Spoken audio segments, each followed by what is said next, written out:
How are you? Hope you're fine. This is the Shy Yeti Show. 10, 9, 8, 7, 6, 5, 4, 3. Good luck, studio. Oh, it's the Shy Life Podcast. Oh, there's going to be some drama ahead. All I wanted was a pie, and then I hatched out of an egg. Okay, bring the mic over. He's ready to record. I see your mental condition is improving. Is it metaphorical? Is it deep? Is it deep? Good boy. He's not all that shy is right. Blimey, Governor. It's the Shy Life Podcast. Hello, Paul. Yeah, come on. Excellent.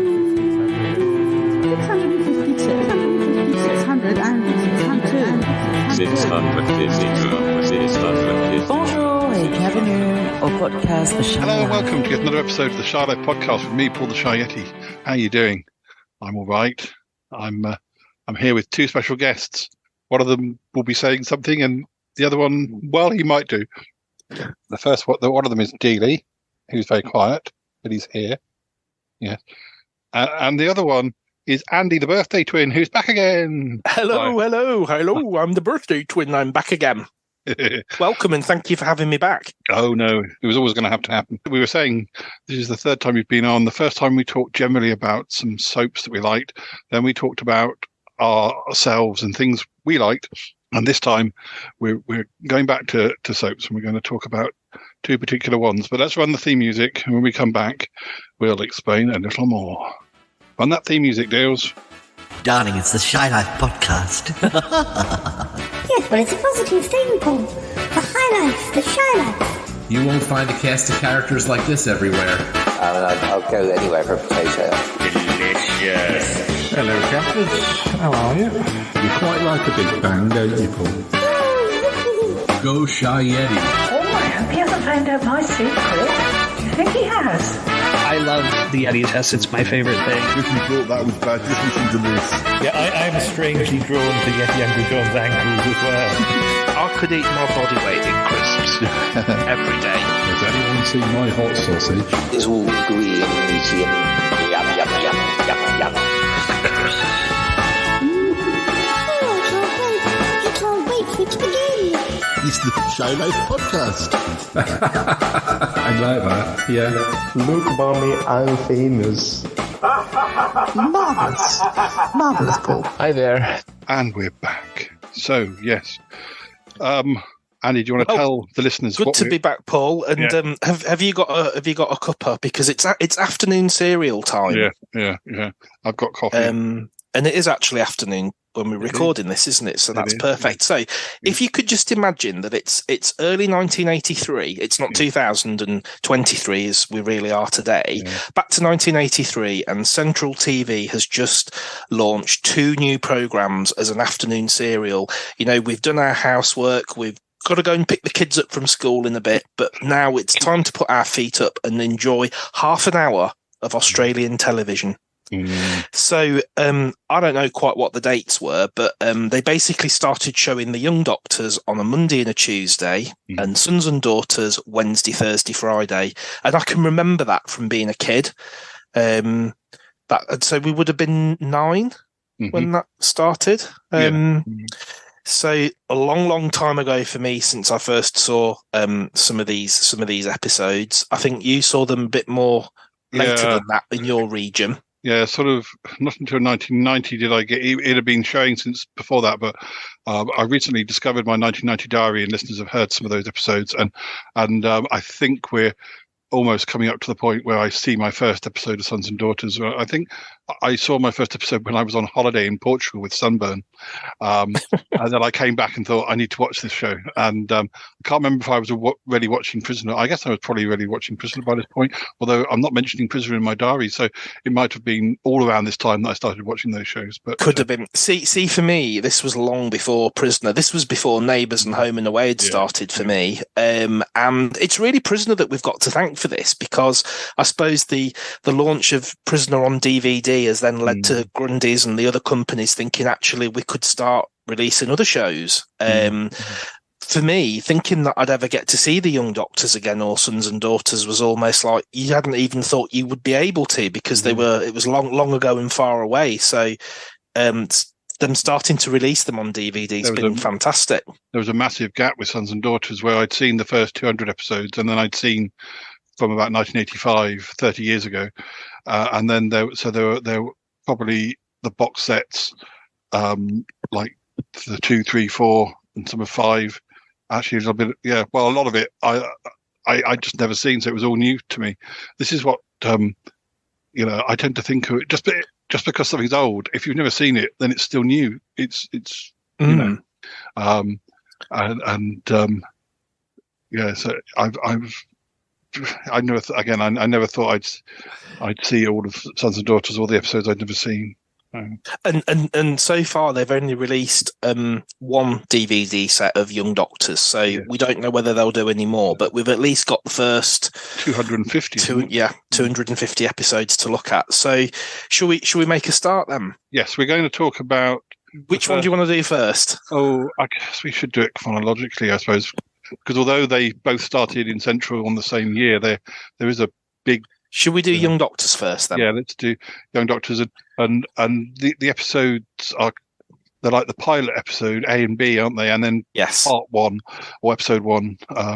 But I mean, there's nothing in the pilot that you think they could get away with not showing, because I don't know why they don't just call that episode 1, but there we go. It's and I wanted to ask you, Paul, because actually watching these now in 2023, they're so old, aren't they? Yeah. And you think this was so. Just to kind of set the scene for the listeners, Young Doctors is set in a hospital in Sydney. And it's 1976, and the episodes basically open with a new group of intern doctors arriving at the hospital. They're kind of trainees, newly qualified doctors. It's not really explained, but they're basically the young doctors that are starting on this ward, and we get to meet through them the hospital superintendent and some of the other senior staff. We've got the receptionists. We've got the woman who runs the kiosk at the hospital as well, and also a place where they like to relax across the road and perhaps have a drink after some of their shifts. I've got to say, for me, watching this, it feels a bit naughty, some of it. I mean, the actual opening scene, you've got one of the doctors on a bed with a nurse and drinking champagne and up to all sorts. It feels a little bit bit naughty. There's a lot of naughtiness going on. People having affairs and a nurse seeing an older doctor. That's Jojo, isn't it? That's Jojo, yeah. And then there's Brian Denham, who's the superintendent, and his wife Laura. She has a fling whilst he's away for 24 hours. So that's really, I wanted to ask you about this because obviously we can't put today's judgments on how life was in the 70s, but that whole relationship between Brian and Laura, where he's got this powerful job working in the hospital and he's flying off to New Zealand for conferences and medical things, and then he's got this wife at home, and it just feels like a different world, really, in a way, doesn't it? What does Laura have to fulfill herself? I mean, there's one scene where he says, "I want a shirt ironing," and you just think that they're really trying to show how lonely she is and how bored she is, maybe as a housewife. I don't blame her having a fling with Craig. He's very sexy. She's very bored, and she's very, very bored. So just for the kind of story's benefit. And I don't know if this is explained properly, but Brian and Laura have come from Melbourne to Sydney, and Brian's taken up the role as the hospital superintendent.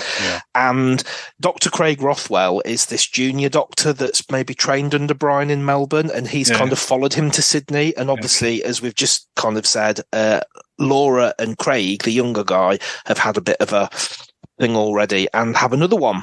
And what did you think of that, of that whole kind of... Brian's away and Laura's kind of out for dinner with him, and I mean, she's quite in a quite public area. She's in that bar. Yeah, so anyone could wander in. Dr. Shaw could have wandered in, or Dr. Denham's secretary, who I've forgotten her name, but I've Helen Helen Gordon, isn't it? Yeah. it's a bit sort of maybe she's like almost wanting to be. Well, I mean, there's implications beyond the fact they've gone out, because she's got a babysitter in, and the babysitter's sort of said that she'll stay, after midnight if necessary, which makes Laura sort of decide, oh well, yeah, I could probably go back with Craig to his room. And but then the babysitter gets a phone call from her boyfriend to sort of say I can't remember what he's saying, or whether you even hear some party, and she just rushes out and leaves the boy just laid on the sofa eating cake, watching some movie on some TV about midnight. Yeah. And he's called Toby, and things get worse in the morning. But, so he kind of is just kind of left on the sofa, isn't he? And did you notice the TV with the big rabbit ear aerial on it? That's just like something from the past, isn't it? Yeah. So we've got all that going on, and we also get introduced quite early on to probably one of the most memorable characters from the Young Doctors, in the shape of Sister Scott. Oh yes, she was turning up, like the lift door opens and she's standing there, sort of. And she was quite significant. The actor was called Cornelia Francis, and was quite a significant actor in Australian productions, and people might recognise her from other shows, one of which is Sons and Daughters. But we won't. I don't think she's in the first episodes, is she? No, she's in it as an occasional quite early on in the show, but not in our first 3 episodes. Of course, she was also big in Home and Away as well. Yes, of course, as Morag, and a lot of people would know her as Morag. So some of the other doctors that we get to meet are a guy called Dr. Howard, and I thought he comes across as really kind and helpful, and he seems a really nice guy. And it turns out that his father actually owns the restaurant over the road, which is called Bunny's Place. Yes. So you've got Bunny Howard and his son, who's one of the doctors at the hospital. And we also get to see Dr. Gail Henderson, which is interesting from a point of view of Prisoner, because it's the same actor that plays one of the characters in the very first episode of Prisoner, isn't it? Yeah. Peter Tapano. Right. We actually see Craig Rothwell walk in and kind of chat her up as well, and it's almost like he can't keep his hands off any woman, and that just feels a bit, I don't know, I suppose through today's lens, where you think about, can men get away with that in the workplace today, constantly chatting women up and constantly being a bit sleazy, really.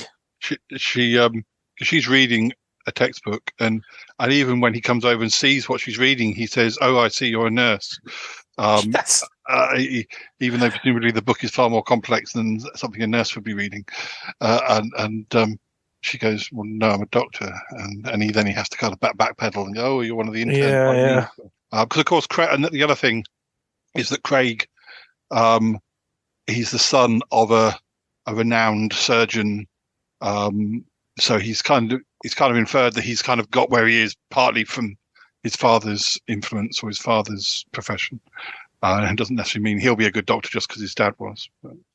But obviously, very charismatic, very good looking. I like the bit in the first scene where it says when he's on the hospital bed with the nurse drinking the champagne, and he says, "I'm going to be one of the best surgeons in the country," and the nurse says, "You're already one of the best operators I know." Yeah. There are a couple of funny scenes, because you get to see some of the. Although I think when you first see Sister Scott, it's supposed to be in the evening, but it's the most quiet hospital, because there's absolutely nobody around at all, not anybody around except for Sister Scott and who she's talking to. But on the next day, you do see like some comedy patients. There's a girl who wants to see somebody because she's pregnant, and they go, "Well, how long do you think you've been pregnant?" And she looks so what? She goes, "About half an hour." And then there's that other woman who's very prissy, and she won't even. She wants to talk to an older doctor, not a young doctor, and he says age, and she says, "How dare you," sort of thing, and he writes 55, and she says, "I'm not 55, I'm 48." You not told me that. And Paul, that really shocked me. I know. When I first saw that, when I first put that DVD on after all those years of that was my age, and I'm thinking, there's no way this woman who clearly is very not elderly, but she's 48. She doesn't look, and that's not how we perceive ourselves at 48. Absolutely not. I wanted to just ask you a little bit as well about the production quality, the kind of the production standards, because we've got to be honest, haven't we? It wasn't a big budget production, Young Doctors, was it? The scenery is quite poor, really, isn't it? And I know a lot of people talk about Australian soap operas as having wobbly walls and quite low budget sets, and really this is the one that kind of has it, isn't it? Because it does feel like every room is the same room. It's just they've just wheeled out the hospital beds and then put a sofa in, and it's someone's living room. And there are some outdoor scenes, but not as many as in Sons and Daughters.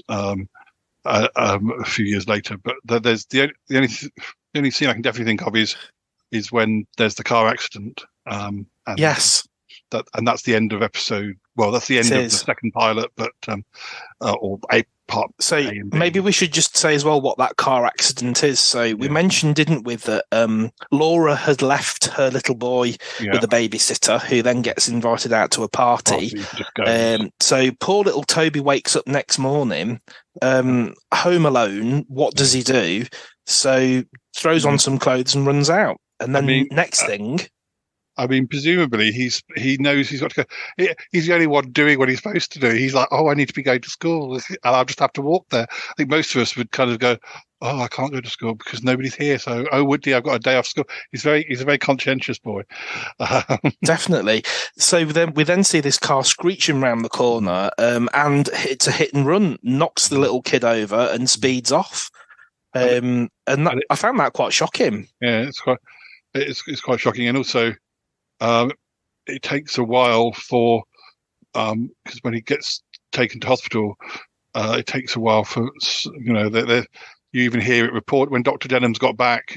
You even hear him being told, or Dr. Shaw being told there's been a hit and run, but they don't realise at that point that it's Dr. Denham's little boy.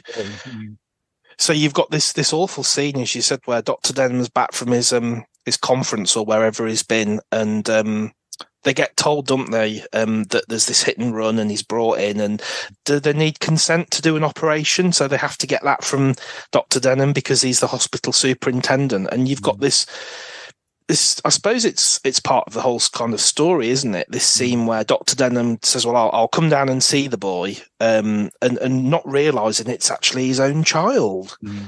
So how is his wife going to explain this, that she's supposed to have been at home looking after him and he's run out and that's kind of the end of the first episode, I think, kind of how that ends. What did you think of the theme music to it? I've always liked the Young Doctors theme, probably more than any Australian soap, because I don't. It's really groovy, isn't it? Really funky.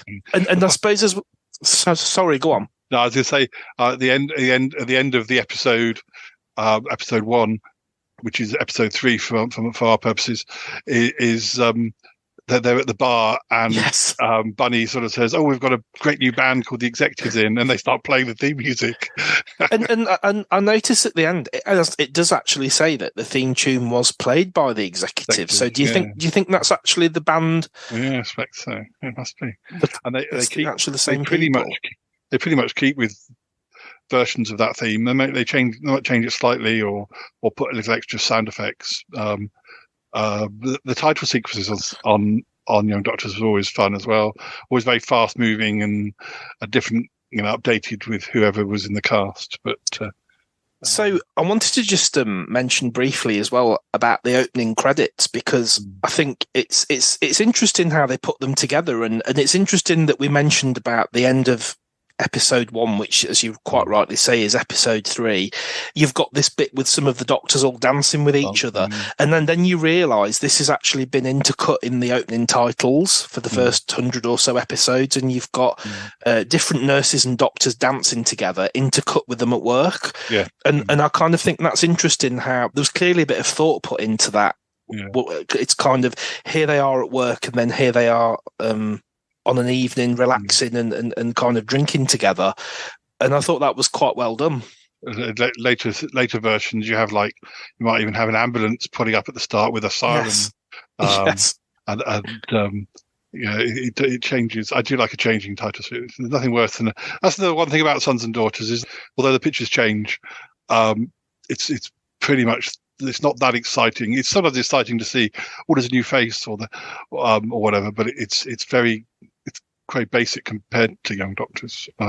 So although they didn't have money for the sets, they clearly did have a bit of money to spend on theme tunes and opening titles and kind of captions and stuff. Because if you look at some of the other stuff that was being made, Cop Shop, their theme tune isn't even a special track. It's just something off library music that you can download. Whereas at least they got the music done specifically for the show, didn't they? Yeah, I mean, I guess it's in a way it's kind of lucky that it ran for the years it did because it sort of started at the start of disco and was finishing sort of when disco was coming to an end, or had ended really. But they didn't need to kind of. I don't know if it had gone into the 80s, much more into the 80s. They might have said this sounds really dated now, but. But to be fair, I think watching it in the early 1980s, it felt really dated, and I can remember. I mean, how old were we? Did we say 9? Perhaps like when we were 10 and 11, talking to school friends, about things like Young Doctors and Sons and Daughters, and how the clothes seemed particularly with Young Doctors, seemed quite old-fashioned, and the men all had massive flared trousers and big, huge kipper ties and big, huge collars that went beyond your shoulder bone, and some of the hairstyles as well. What did you think of Ada? Because we finally get to see Ada, don't we? I really like Ada, and she's one of the people who stays for. I think she's in the very last scene as well. She is, isn't she? And I made a note of this. Ada's opening scene is just as Toby's being brought in. As the hit and run victim, and she stood there in a lime green felt dress with this absolutely massive collar and this blue floral tabard and glasses on a chain. So it's a look that you really wouldn't see that today, and with really, really kind of tight curly ginger hair as well. Yeah. So really making most of the colour production. Definitely.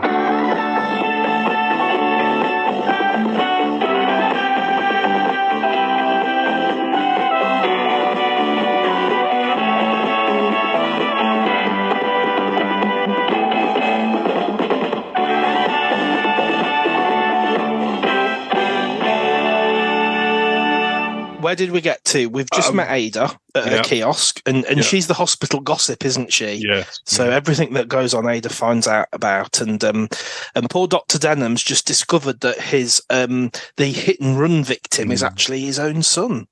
So how's that going to get explained? I wanted to ask, did you notice there's a really strange scene with Dr. Henderson where she's quite new to the hospital, and she just walks over to this massive door with this massive handle, and it's like, was that the studio door? Was that a mistake, or was that meant to be that? Because that seems to be the bit where normally when the ambulances arrive, where they kind of bring in the patients on the kind of trolley out the ambulance, but it's just a really weird shot of this massive door with this massive handle that just seems to be too high up, but just a bit of a weird one, that one. I wasn't sure what was going on there. So over at the Denham's house, Laura gets home from her naughty night out. She's done the walk of shame with Dr. Craig, and she's back at home and no Toby. So she's straight on the phone to the babysitter, isn't she? Screaming at the babysitter. Who's called Carlene. She sounds like somebody out of Kath and Kim, doesn't it? You must get over here now. Carlene, and you just think, well, it's not her fault that you ditched your kid to go off with some other bloke while your husband's away at a conference. And I did notice that bit of Laura shouting on the phone is actually they use that bit in the opening titles. Yeah. So I thought that was quite good, and we get to meet Helen as well, don't we? Because she's on my notes. She interrupts Dr. Denham so that he can start the induction with the new doctors who've arrived, and Helen was one of the main characters through the whole series, and she was almost like a mum figure, wasn't she? Yeah. Isn't she the mother of another actress who's been in other. Yes, I think she's the mother of somebody who plays actress who plays Samantha in the later in Sons and Daughters. Yeah. And we'll eventually get to meet Helen's children, and she was a very motherly figure, wasn't she, through the whole series? And we also haven't mentioned we sort of meet Dennis, who's the orderly. He's in it all the way through as well. What do you think of Dennis? He's a nice character. He's sort of everyone's friend, and sort of, I guess he's sort of. Is he? Would you say he's unlucky in love in the early days? I know he has. I know he gets married eventually and everything, but he's sort of he's the joker. Everyone likes him, but nobody wants to go out with him. And even when they do go out with him, they just see him as a friend, and if they get a better offer, they'll kind of dump him. I feel quite sorry for Dennis, really. I think he's quite poorly treated by some of the people in the hospital, isn't he? Yeah. The other thing I was going to mention, there is a subplot. There's a patient called Billy who's a child. Yes. He's sort of needs an operation, but I think, is it because somebody else dies in his ward? He doesn't want to have the operation because he thinks he's going to die. Yeah. So they have to send Nurse Jojo in, don't they, to talk to him? And what did you think of that scene where you've got? I mean, Billy's obviously 13, 14, maybe 12. Yeah, it's like they've covered him in water, so he's either sweating because it's hot, or he's sweating. Yes. He's supposed to look like he's obviously got the sweats on. Yes, yeah. I think one thing that you kind of notice from these early episodes, and I don't know whether it was because they're badly written or they never seem to actually go into the detail of what the medical conditions are that the patients have.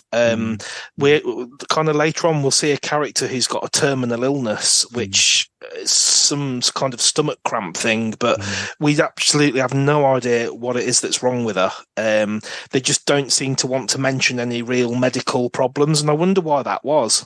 Well, when Billy gets out, at some point he gets out of bed. I don't know if it's because he's pulled the cannula or whatever it is out of his arm, but he goes to try and find a phone to ask somebody to try and he's bleeding everywhere, and I don't think that's his actual what he's in hospital for. I might be wrong, but I found that strange. But it's kind of sometimes these daytime shows or whatever that they kind of keep away from showing blood, but that there was sort of blood oozing out of his bandage, which I sort of had forgotten from, even though I only watched it before now, quite relatively recently. Yeah. But there's also one other side plot which links to JoJo, which is something that I always like to do in my own projects. There's a patient who's doing palm reading, and she reads. What did you think of that? Well, I mean, it's silly, but it's kind of, but it's what makes soap for me, that sort of thing, because she predicts that men will be her downfall. Her downfall, yeah. And this is before she goes and meets up with her married man, who probably gives her a check for her time, and then she tears it up. But she'd been warned that money, she might come into money, but it'll bring her heartbreak. So. I find JoJo quite an interesting character because obviously she's quite glamorous, and we see her both in her nurse's uniform and in fact, when you see the opening title, she's the first person that you see in a really kind of fancy blue dress with her hair all done Farrah Fawcett style, grooving away to the disco music. Yeah. So she's obviously one of the main characters, and I found it quite interesting because she's actually quite a strong character and actually says what she thinks, and she gets some quite good stories and gets some quite good lines, and she's definitely not some kind of meek and background nurse character. No. She's right out there front and center and does what she wants, and she's having a relationship, as you said, with an older man, and it feels like she's quite empowered and quite a strong woman. Have you watched all of the first box set? Because I have, yes. Yeah, so you'll know more, because I'm more familiar, really, other than I've watched about the first 13 episodes, but because Sons and Daughters is there, I was going to sort of make Sons and Daughters last and alternate discs, But then I think when it got to about season 5 or so, they sped up the last 2. You got the last 2. You perhaps got 1 or maybe 2 a year if you were lucky, and then suddenly you got 2 within about 3 or 4 months. And I just thought, I'm going to. So I will go back to Young Doctors and watch the whole thing when there's no more sons and daughters left to watch. But I'm more familiar with the perhaps 1981 to when it finished in 83-ish. So you should definitely go back and watch more of them, because I think once it gets past its initial premise of setting up the characters and you start to get a bit more familiar with them and some of the things that they do, there's some quite good stories. We get to see a character called Hilary Templeton, who's a businesswoman who I think she first comes into it because the person that she works for is a tennis player and he's having some surgery done, some private surgery. And that was quite interesting how, I suppose, for us living in Britain and having the NHS, to see the kind of Australian medical system where you've got people coming in for their general kind of healthcare, but then private patients as well at the same time in the same hospital, and the kind of difference between the ones that the private patients get and the ones that would be the is it insurance funded healthcare that they have or they had in Australia at that time. There is that real kind of like 2-tier system, isn't there? Which I thought was quite interesting. Couple of other things that I think from these first couple of episodes, and we kind of have to give a spoiler for the next episode, but while all this is going on with poor Toby and he's been hitting the hit and run, we also then see a woman brought in who we're then told has been a suicide attempt. And her husband turns up, and I thought there was an interesting scene where you've got Laura who's at the hospital because her son's close to death and needing this emergency surgery, sat next to the man who actually ran him over, because that's the actual twist. The woman who's been brought in as the attempted suicide and her husband are actually the people that were driving the car. So nice little twist there, because you've kind of got the ones who did it and the ones who are suffering kind of sat side by side, and it's almost like that when you're in the hospital waiting room waiting to hear about your nearest and dearest. It's kind of like a great leveler, isn't it? It doesn't matter who you are or your circumstances, you're waiting to hear whether the person you care about is going to live or die, and I thought that was quite interesting. And doesn't the he turns out to be a bit of a really bad character, and I think he actually assaults Sister Scott, doesn't he? Yeah, but it's not really this time. But I remember how much happens in the first 10 episodes. It keeps on; it doesn't stop. You'd think it would stop after the initial. It would slow down after the initial first few. But it doesn't. It really keeps going, and I think the premise of being in a hospital, and I suppose a lot of the action is in the accident and emergency part of the hospital, isn't it? I like that because I think you can keep it fresh, and there's always new patients coming in and people changing shifts. So maybe if an actor did need some time out for a bit of filming, they can say, and I think they do this with JoJo, they say, oh, she's gone to maternity to kind of help over there, and they can write her out for a few episodes because maybe the actor wanted to do a film or something. And with a hospital scenario, you can have people come in and go in, and it kind of flows a bit better. I think some of the problems with some of the other soaps are that when the actors needed time out, it just feels a bit, well, where are they?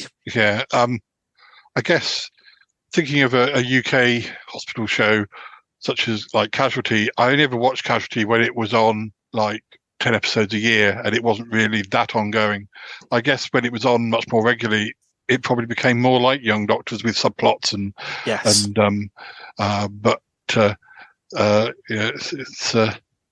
and because we'd also had Emergency Ward 10 in the UK, which I do have a disc of somewhere, but I guess that's like a slower black and white version of Young Doctors. But another thing I wanted to mention, did you notice that when they're in anybody's house or a restaurant, there's never any windows? They just put like a bamboo mat up on the wall where the window would be, almost like you've got bamboo curtains or something, and it just seems to be a bit of a, we can't afford a window on the set, so let's just put something something up, or perhaps just hang some curtains on the wall. They've constantly got them shut. Well, so Australian soaps of that time are renowned for having cardboard cutout backdrops. If you open the door, you can see in the background that that happens. That's still happening in Sons and Daughters and Neighbours. Like 10 years later. Yeah. One of the other things. Sorry, Paul, go on. I think they're a bit better with it now. Yes. But people expect higher production like values, actual windows and trees, real trees. The only other thing that I've kind of got written down was because if you watch it all the way through, you'll notice on the end titles that the medical equipment has been supplied by some medical company, and it seem it's almost Victorian, some of the medical stuff that they're using. For example, like the blood packs are in glass bottles. I mean, that's really going back in time, and the kind of heart machine that's monitoring someone's, the bleep bleep thing. It's funny you say that. I remember years ago when The Exorcist first came out on DVD or maybe on video, and I think there must be hospital scenes in that, which I that's not what stuck with me. Obviously, that's not what I think of when I think of The Exorcist. But my brother, because he spent quite a lot of time in hospital when he was young, he said the scariest thing for him watching The Exorcist was seeing how the hospitals, and I guess even though he wouldn't have been in hospital until the 80s, the whole hospital thing freaked him out far more than the actual girl being possessed by the devil. But, thankfully, no devils in Albert Memorial, but not in the episodes I've seen. But I think as an opener, it's not bad. I think it's got a bit of it's got quite a lot of charm, maybe from the kind of hairstyles and clothing and some of the cheesy lines, and it does feel a little bit naughtier than perhaps some of the stuff that came later. And I kind of think watching it now, you think, are they actually trying to highlight sexism that a lot of the male staff have towards the female staff, or are they just getting away with it because that's how life was then? I don't know. I think it's something you've got to have in your mind when you're watching it, but it's definitely enjoyable. Was it shown in, because of course we get a lot of these shows in the daytime, but was it an evening soap? I think it was an evening one. Yeah, it was an evening one, early evening. Yeah, because of course they're Aussie soaps or continuing dramas or whatever you want to call them, from that era were quite naughty, with things like Number 96. That was extremely naughty at times. And The Box, I think that's pretty naughty at times maybe as well. Which thinking back to British TV at the end of the 70s and early 80s, maybe perhaps wasn't watching the same kind of programs, but to me, British TV felt a lot more conservative and a lot more old-fashioned and a lot more stiff upper lip, and we wouldn't show things like that or talk about them. And I suppose perhaps some of the charm of the Australian shows from that era is that they were a little bit more risque and a little bit more. I feel like perhaps the English or the British TV was a bit more teasing or a little bit more giggling, a little bit sort of immature about things like that, whereas Australia would just kind of show you how it was.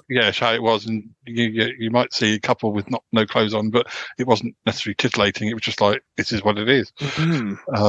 So we're coming to the end of the first 3 episodes of Young Doctors, and I think the final bit that kind of I've made a note on is Toby's in surgery and Laura speaks to Craig and she says, "We're going to have to confess. I can't keep this up. We're going to have to confess that what we were doing while Toby was kind of in the hit and run." And I found that quite, oh wow, that's obviously going to lead to some quite big, significant things are going to happen as a result of that. If it's all going to come out that they've had an affair and that she's left the kid at home while she's gone out gallivanting, that's obviously going to be some quite meaty stories coming up, and perhaps we'll get to see a bit more about the relationship between Brian and Laura and how that plays out. But also with Craig, you think it's only going to be of interest to him whilst it's somebody else's wife. He's got so many other girls out there. He wouldn't want would he really want to commit to her if she was suddenly single? I don't think that's his. And what's going to happen to his promising career if he has been caught sleeping with the boss's wife? I'm sorry, within the first 24 hours of being there. Exactly. So much for your future career as being one of the best surgeons in the country. Your career might be down the Swanee, mate. So, have you got anything else on those first 3 episodes of Young Doctors that stand out? No, I think we've covered almost anything that Laura doesn't get as far as confess. She tries to confess to Brian, but he's kind of giving her excuses. I can't remember exactly where did she say she'd been? Did she say she'd been visiting a friend or something? Or because she said that she took sleeping tablets. Oh, right. So the first thing, she didn't realise that the babysitter. No, hang on. Let's get this right. Brian's away, and Laura said that she'd taken a sleeping tablet, and when by the time she woke up, Toby was gone. And she got no idea where he was. But it's going to be difficult to keep that lie going, isn't it? Yeah, because he's don't anyone could have made that mistake. Anyone could have made the mistake with the sleeping pill, not with sleeping with one of the interns. Yeah, definitely. We didn't mention Dr. Mason as well. I mean, I think he's perhaps another one of the heartthrobs, isn't he? Greg Mason. I think he was a pop star. He's another one who turns up in the reception and they think that he's just some guy because he's sort of, if not hungover or something. Yeah, hungover or something. Yeah, and he's got these massive kind of boots on and these massive flared trousers as well, hasn't he? But interesting. And I think if I saw that now, I would definitely want to carry on watching it to find out what happens to some of these people and kind of get to know them a little bit better. Yeah, definitely. I think one of the reasons I didn't watch Young Doctors to start with, or when I started becoming aware of it, was that I thought it was just going to be the romance plots. And but when you watch, you realise then that sort of links into like the car accident or what happens with the hit and run driver becoming a bit of a psychopath and so that I like the psychopath type stories or like the but sometimes you need a love plot to get them, and some of those started. I think one of the first plot lines I saw was like a creepy phone caller type plot line, which is totally my ballpark, and some nurse getting a scary phone call that drew my interest. One of the memories I've really got, and probably towards the end of the 250 episodes that are on DVD, you've got the love triangle going on between Dr. Tony Garcia and the 2 nurses, Tanya Livingston and I've forgotten the name of the other one, Lisa Brooks. And Lisa actually left the Young Doctors to go into Cop Shop, the actor, and was later in Prisoner. But we could play that game all day. But that kind of love triangle between those 3, I thought, was particularly good. And wasn't Tanya played by the actress who played Pixie Mason? Yes, that's right. Yeah, she was in it for a long time, if not all the way through. She was. And they're not there at the beginning, so I think you kind of have to watch maybe like the first 100, 150 episodes for them to come into it. But some really good stories there, and quite a good premise. I think if it was me back in 1983, I would definitely be tuning in to watch next week's episodes. Yeah. Also, you've got Abigail coming in, for who played Caroline in Sons and Daughters, and was also in number 96. So I'm looking forward to seeing her because I think she's really good in Sons and Daughters. And we also get to see she gets involved with the pop star, doesn't she? And Helen's son Roger is involved, and we get to see some scenes with him and the actor that played Paddy in Prisoner, because they play a young couple in the Young Doctors, and then several years later they brought the actor and actress back together again in Prisoner. They kind of reunited their relationship. Obviously it's different characters, but you can see the chemistry's there between them. I mean, there's a lot of actors in Young Doctors from the later era who, when it was axed, went into Prisoner. Yes. Yeah. People who played sisters and people who played doctors, and there's an actor who I've forgotten his name, but he was in Prisoner when they had the male inmates come in. There was the young, handsome one.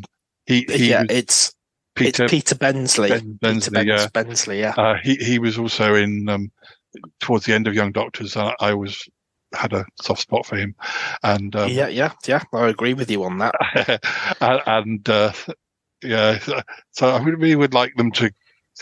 I would like them to release more. I mean, I'm just hoping that now they've run out of Sons and Daughters, that they'll kind of think more seriously about doing it. I think I've seen something as well on the Facebook group about that the National Australian Television Archive are doing some work as well, which I think it sounds like there's something going on behind the scenes, but we'll have to wait and see. That might be, because I don't remember seeing any damage in any of the tapes. I remember reading something about if you look at the end titles, you can actually see a tear or something in however but that probably was there at the time. Yes, I think maybe there's one episode that the picture quality looks like it's been taken off someone's VHS. I seem to think it's in the story where somebody's pretending to be Sister Scott and ringing up and changing the orders and shouting at people down the phone, and it's not her, and everybody's really angry with her. And I seem to think it's one where I think it's where Susan Richards is in bed and she gets a phone call at 3 a.m. from Sister Scott shouting abuse down the phone at her, and it's clearly not Sister Scott; it's somebody else trying to be her. I think that's the episode where the kind of picture quality is not as good. But who knows? There could be tape damage. It could be. I was surprised that there was tape damage in the first 3 episodes of Sons and Daughters. There's a scene where John, we'll come to this more detail in just a second, but there's a scene where John's standing by the water and the picture is sort of gets sort of fuzzy and rolls up the screen a bit. But it does make me wonder. But some of the damage, I almost wonder, because until recently I'd kept all my Sons and Daughters that I'd recorded back in the early 90s, and I kept them right until the discs started coming out. Because I have a friend who can digitize VHS anyway, and he did that with my Sutton Park stuff. So I said, well, let's keep the tapes until we know they're definitely all coming out, because if worst comes to worst, he could digitize my VHS copy. Any missing bits, yeah. Yeah, well, it just makes me wonder, because there's one, I don't think it's on, I think it might be on the box set 5.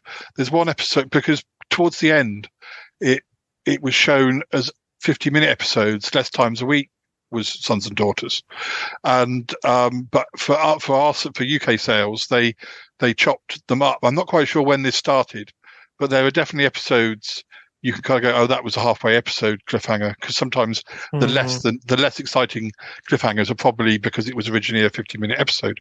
But on one of the box sets, there's the only version they have to present is a 50-minute version. It's the only episode they've done that for, and I just wonder. I made me think, if I'd have had those tapes all neatly laid out, I could have checked. But I wonder if there was some damage that's happened in the last 30 years and they had to recreate it, which wouldn't have been present in an old VHS copy I had from years ago. But because you sort of forget you saw them such a long time ago. And then since then, they've had another 30 years of life sitting on a shelf.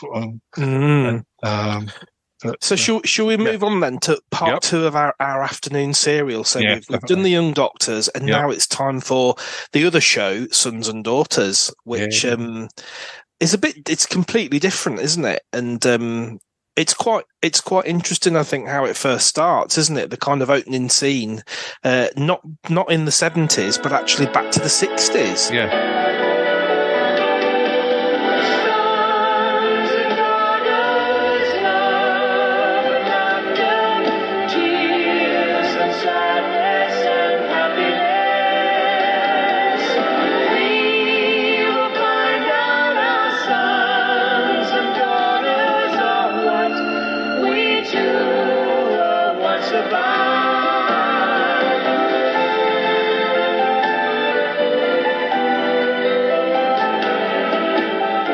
you see a young couple who are about 18 arriving at a boarding house, and the woman is pregnant, and it's obviously they're sort of running away from their families. And can you tell us who the woman is?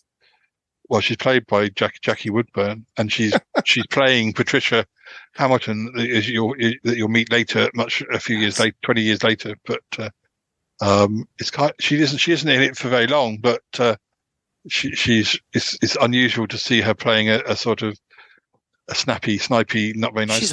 She's awful, isn't she? Yeah. I mean, I think the word I've written down is cold and acerbic.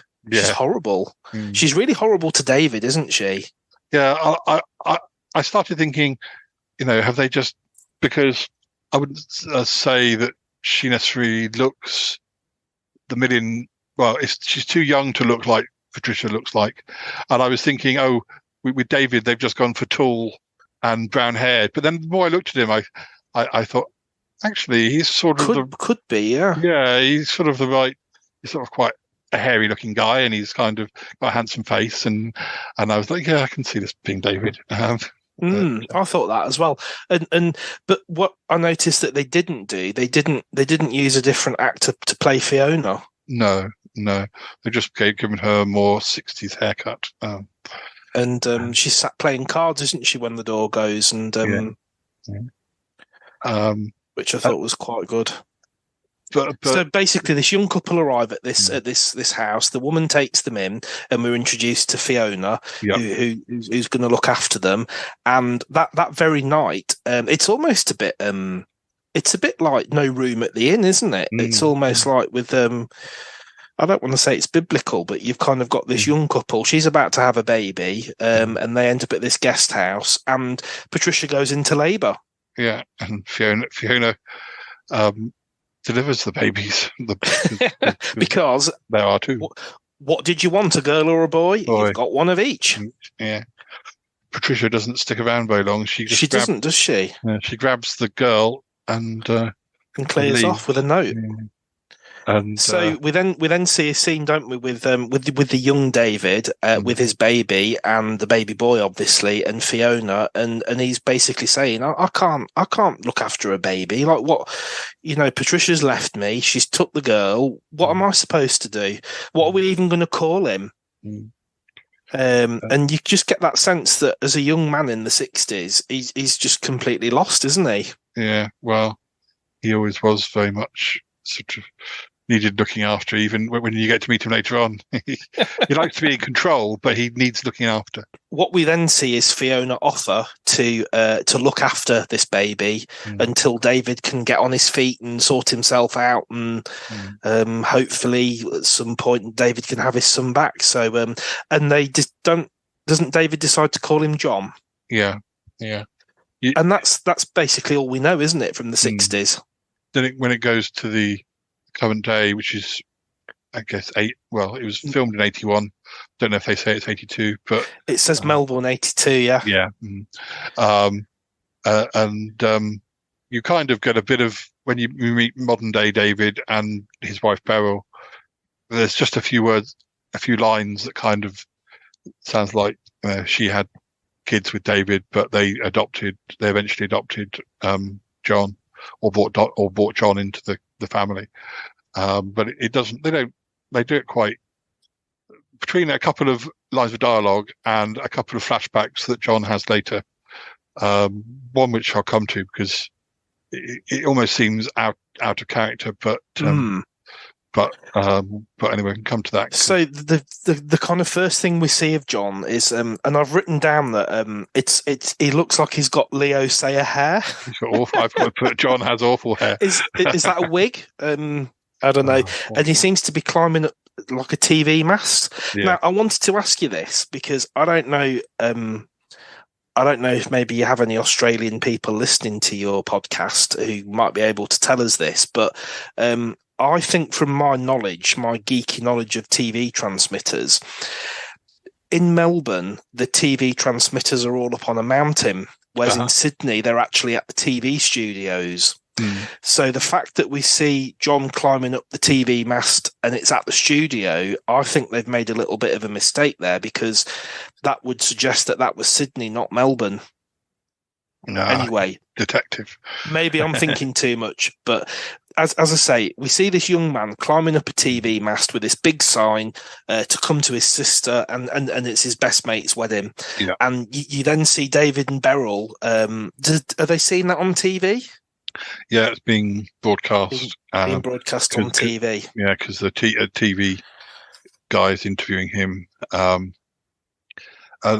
It's around this time you also see his brother Kevin. Kevin is helping out, but he's not actually up the tower. Yes. And I love that, because he keeps ringing up, doesn't he? Putting on fake accents. Yeah, he does a posh voice. The first his line is him going, "Oh, I've just seen this boy on television. I think he's a really good chap," sort of thing. And then he rings up being Italian, and that's Kevin. That's the younger brother, So nice bit of interplay there with those two brothers, and I think it's obvious to us as viewers that John, who is the lad with the hair who's gone up the TV mast, this is actually the baby that we've just seen from 20 years before. Yeah. And that, as you said, we've seen David and Beryl, and this is the same David that we saw with Patricia 20 years previously. Yeah, because there's the children are John, Kevin and Susan, who's getting married. Yes. So we've got Beryl at home doing some sewing. Yeah. And they're having this discussion about how David doesn't think very much of John. Yeah, even though that's his son. But Beryl, of course, who's a great mum, who's never had any problem that she was taking on somebody else's child, or her husband's child with another woman. She's always accepted him but if anything, it's been David who had a problem, even if he says he didn't.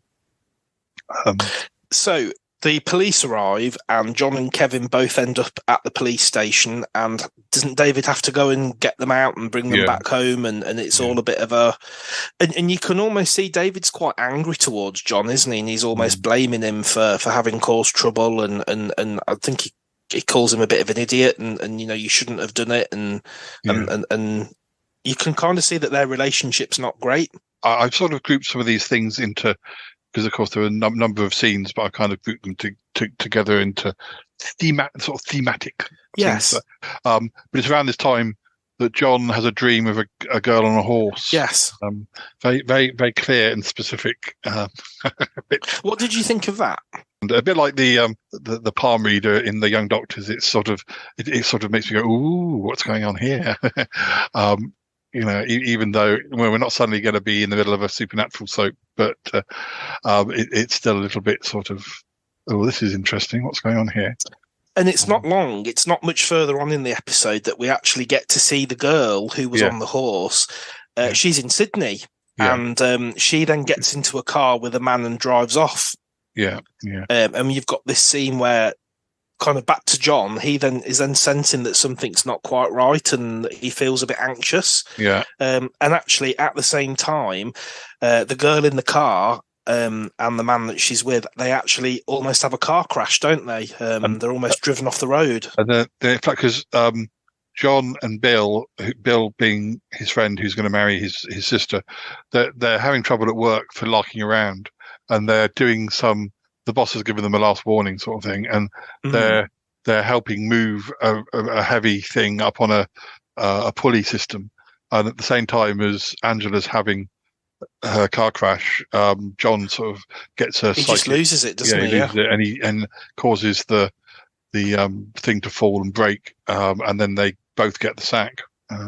So that made me think of. Do you remember that classic episode of Only Fools and Horses where they're knocking through the chandelier and they knock the wrong one and it smashes? That just made me think of that. But I don't know quite what was in those boxes, but obviously whatever it was, I don't know whether it was light bulbs or glass or something, but it's a big issue, isn't it, that the box has dropped and as you say, they get the sack from it.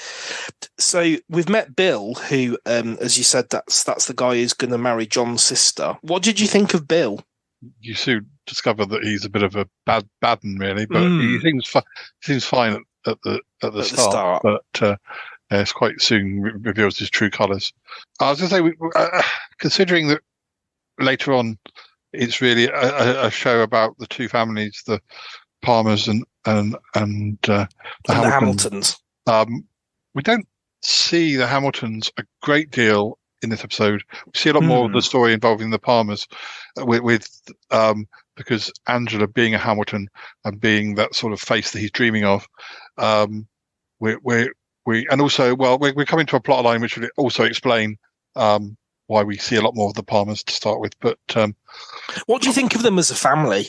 The Palmers. The Palmers, sort of very down to earth, sort of. They seem quite a traditional family, don't they? It's kind of mum's at home sewing, and the dad's out working, and the kids are growing up, and there doesn't seem to be anything out of the ordinary with them, does there? No, and later on, but there's times when Beryl wants to go to work, and David's not that happy about that, and he wants to provide, and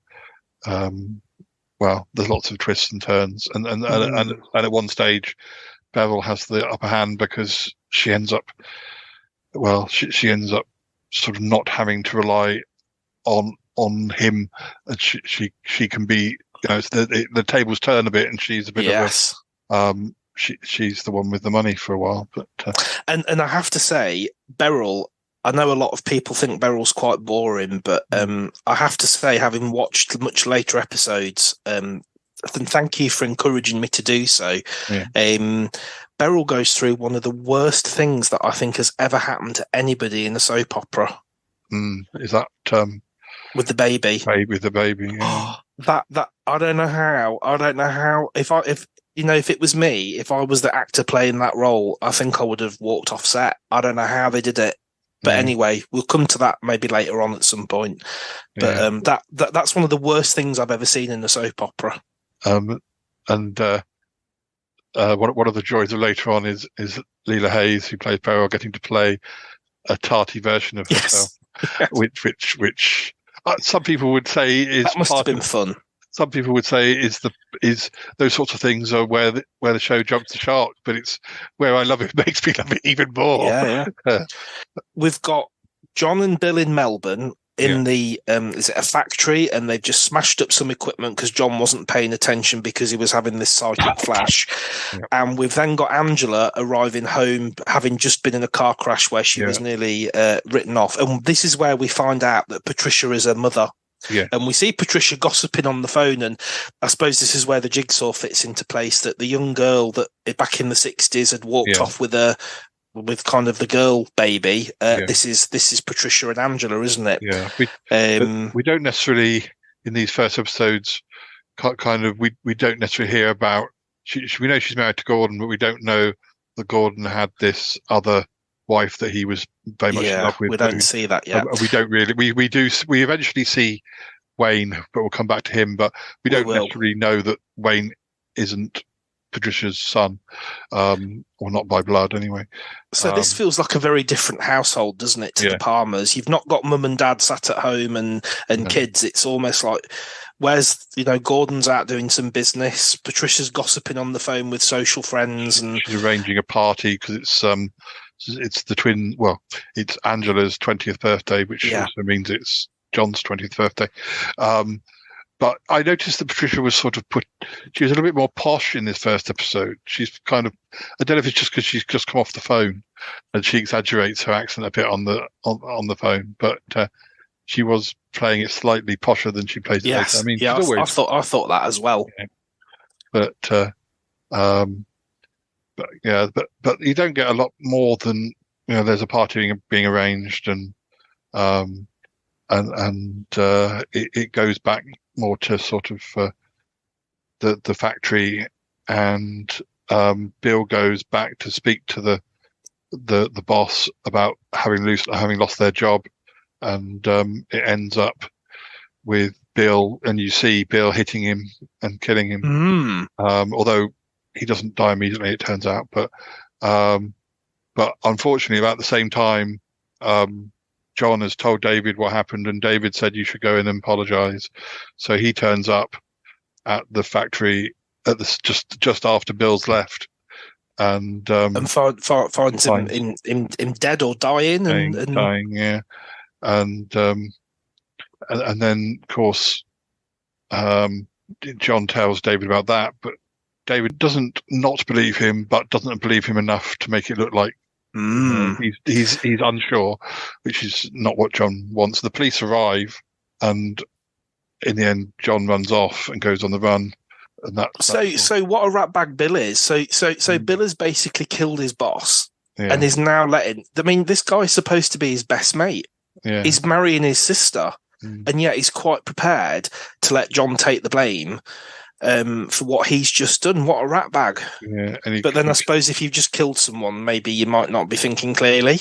Yeah, but he kind of keeps up the act and pretend, how dreadful something. What did you think of the bit where the police are letting? Isn't there a scene where don't they say, "Oh, John just wants to say goodbye to his mother before he gives himself in," and that's when he does a runner, and you just think, what are these police doing? They've come to arrest someone who's potentially just murdered his boss, and they're just, that's fine. You just go into another room and just have a chat with someone. And I just thought that was a bit far fetched, but they need that for the plot to happen, so that John can get out the window and do a runner. Yeah, which he does. And he ends up in Sydney. He does, doesn't he? This is around the time you get the tape damage as well. That's not part of the plot. So this is the scene that we get another flashback, don't we? To and I actually thought this was quite sentimentally done, isn't it? But you get to see back to I suppose it would be the late 60s by now, and you've got a little boy in a school uniform living with his Auntie Fiona, and we realise that this is John, and his dad's come to collect him. Yeah, it's sort of established that he lived for the first 5 years with Fiona. But what doesn't ring true is the way they kind of do it. There's no conversation, there's no dialogue from David. He just kind of almost walks in, picks him up and walks out. He's going, Auntie Fiona, Auntie Fiona. I mean, Auntie Fiona sort of talks to him and tries to say, "Oh, your daddy's here now," and all that sort of thing. I know. But David, I can't see why would David have been like that? He's not that sort of person. He's not. I just found that whole scene with almost David ripping John away from Fiona was quite sad, really, to think that poor little boy that all he's known all his life is living with Fiona, and suddenly he's being dragged away by some man that he doesn't even know. Why does it matter? And she also mentions later that he says, John says, "Oh, I sent you a couple of letters," and Fiona says, "Oh, well, your father thought it was best if it was a clean break." But why? Why does it need to be a clean break? That's not really explained, is it? No, it's just a plot point sort of a story. So John's run away, and suddenly he's gone from the drudgy, overcast, dull Melbourne existence, and suddenly he's in Sydney, and it's all really sunny, isn't he? Yeah. So he arrives, and he's remembered, hasn't he, the address? Yeah.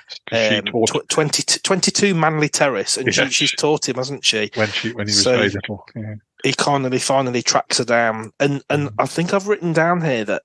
Or perhaps this is the bit earlier where John does a runner. It's Angela that then gets a bit of a thing that something's not quite right. I think she has a bad headache, and I think there's a scene we perhaps get to see Gordon for the first time. Yeah. And I think they're going out for a meal, and Angela's like, "No, I really don't feel well. I need to go and lie down." And that's her having some kind of psychic episode and realising that something's not quite right, but she doesn't know what. Yeah. There's that scene, and there's also a scene from the following day where it's her birthday and she's being spoilt and she gets given a horse. And there's a strange scene where you get introduced to Wayne, and it looks like he's stuck to the seat because he's like sitting diagonal to. I don't know if everybody, maybe not everybody was there. I think I read something like him talking about it or something that it was doing that first scene with the horse being there. Or something, that it being sort of complicated, but it's weird. He looks like he's sitting in the driveway like on a garden chair, but it's filmed in such a way that he has to turn. It's like he's been super glued to the chair and can't quite turn him. He doesn't get up and walk over. He just sits there and goes, "Oh, hello," and you realise that she doesn't really like him, and he's been away, and he doesn't really like her much either. I'm going to say something. I kind of feel with these first couple of episodes of Sons and Daughters, the story is really good, but the way it's been filmed is perhaps let the story down a little bit. It's almost like when the scripts were written, that's really well thought through and really good, but the actual delivery of it, it's not a criticism of the actors, but it's almost like maybe the way it's been shot or the kind of camera angles or even asking Wayne to sit on that chair. Yeah. It kind of feels like they haven't quite. But then again, it's a new show. It's the first episodes. They've really got to find their feet, haven't they, and kind of get into a rhythm for it. That said, any scene with Pat McDonald is perfect. So, what do you think of that scene where John arrives in Sydney, knocks on the door, and she shouts, "Come in!" Yeah, she's like lying on her bed, sort of. And what's she wearing? Hasn't she got like some kind of pink fluffy nightgown on? Yeah, and then she's like, "Oh, who are you?" She doesn't remember. She doesn't realise who he is. Yeah, what are you doing in my bedroom? But as soon as he says Aunt Fiona, it all comes back to her, doesn't it? Yeah, and she's very good at doing those sorts of scenes. I was just going to say, I thought that was really lovely as well, that kind of reunion between them. And that goes back to that other scene where we've seen in the flashback the little boy being dragged away by his dad. And I just thought that was lovely, them coming back together after all those years. And it was really heartwarming. I think she's very good at those sorts of scenes. There's a scene I've seen very recently in season 6 when 2 major characters have just died, and she just has this is a scene with her and Janice in the garden, and it's not in the script, it's just in the acting really. She's very good at. It's a very good scene, and it's a very simple scene, and she's just very good. The thing is, when I seen her in number 90, I knew her from Sons and Daughters, but I'm kind of, because her role that I've seen in number 96 is so comedy, and she can do comedy very well, and there is more opportunity in the later years for comedy characters, and she does that very well, but she's still acting like as if she's in a drama, which she is, but her character I've seen in number 96 is so comedic. I don't think I'd have realised how good an actress she was had I not seen her in Sons and Daughters. Because she's really, really good in Sons and Daughters, isn't she? There's some really particular. I mean, won't spoil it for the viewers in case they're going to be watching these episodes. But for the listeners out there is a quite a tragic storyline coming up where Fiona had lost a child years ago, and the child's grave gets desecrated, and I thought she did that quite well. Yeah, because it's the range of emotions that you would be going through. Yeah, it's just really good that she's in a show where she can show her range of acting rather than just playing a comedy character. Because I've never seen her doing anything half as serious or as that in number 96. She is she was the real kind of comedy character, wasn't she? Yeah. So John, once he's explained what she actually says that she believes him, which that must mean a lot because clearly his dad didn't believe him. No. Which is why he's run away. So and she gives him the name of Scott Edwards, doesn't she? Scott Edwards, yeah, I've got that. And I think don't we find out later on that Scott was actually the name of the baby who died. Who died? Only he didn't. Well, only he didn't. Yeah. And I'm trying to think if was that the name? Was one of those names the name of the person that she had the child with? Yeah, I think so. Yeah. I can't remember. Yeah. We also found out. Well, I've written down. John has better hair now. Yes, he gets a haircut. He gets a haircut, doesn't he? So obviously, whether it was a wig or not, or whether they'd actually hacked it off, whoever did that, 10 points to them. Yeah. Fiona has her leg in a plaster, and a handsome doctor comes and removes takes the plaster off. You never see him again, I don't think. No, you don't. You don't. What's the pity? She's drinking champagne and she loved champagne, didn't she? Yeah. Yeah. They make a thing of that, don't they? Where she's always wanting champagne. One thing that I did think was interesting here was so John's talking to Fiona and says, "But what about my mother? What can you tell me about my mother?" And Fiona's response is, "I don't know. I didn't really know much about her. I didn't really see much of her." But as the series goes on, it sounds like they were pumping into each other every other week in different sort of. Because don't we get told later on that it was actually Fiona that introduced Patricia to Gordon because Gordon was looking for a housekeeper or a kind of nanny for his child Wayne, and that's how Patricia ended up living there. Yeah, and also Patricia was friends with with that Scott. Well, the guy that yes, he may have had the kid with, or and yeah, so they obviously have seen each other. So, but that's more as time goes on, they kind of conveniently forget about that. Anyway, she could have been lying at that point, or just playing it down. So it's birthday for, as you said, we've already seen the scene with Angela and the horse and all of that, but they're having very different birthdays, aren't they, John and Angela? Yeah. Obviously she's in quite a wealthy family and showered with gifts, and he's run away from his family and is on the run. Yeah, Angela's the type of girl whose birthday makes the local newspaper. What did you think of that? I mean, could you imagine that now? Well, maybe when it's our significant birthdays, you and I will be in the local paper. Who knows? We're not in the same place, so it won't be. We'll have to engineer it. So, given that we're twins as well, birthday twins, yeah. Have you ever had a dream of me on a horse? with beautiful long black hair? Yes. Not yet, but it's still time. Not yet. It's possible, isn't it? Yeah. Yeah, and I might have done years ago and not recognised you then, so I didn't know what you looked like then. I had to ask that. Sorry, that's too funny.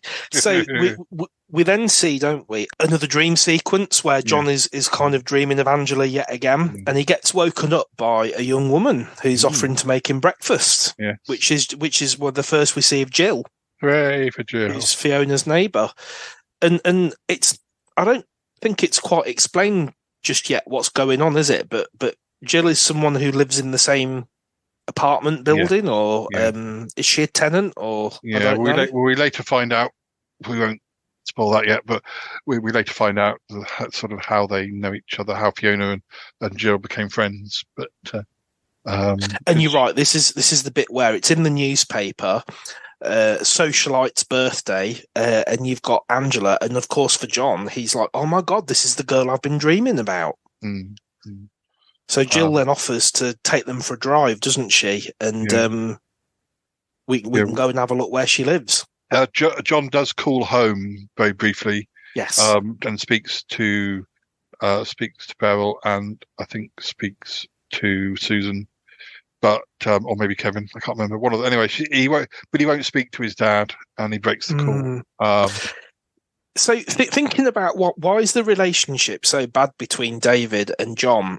I've thought about this quite a bit, and do you think maybe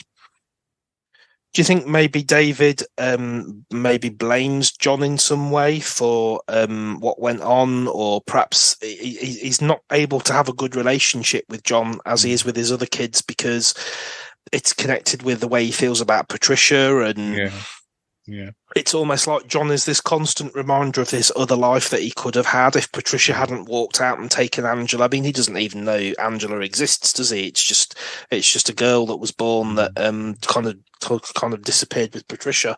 But it's almost like he doesn't want to get too close to John because then maybe that reopens the memories of how he felt about Patricia. And I think what we will see, isn't it, obviously, that David obviously still has a lot of hidden feelings for Patricia, and that ultimately will have a big impact on the storyline, won't it? We do hear that his schoolmates have been teasing Kevin, and Kevin's a fiercely loyal brother, which again shows how close they are.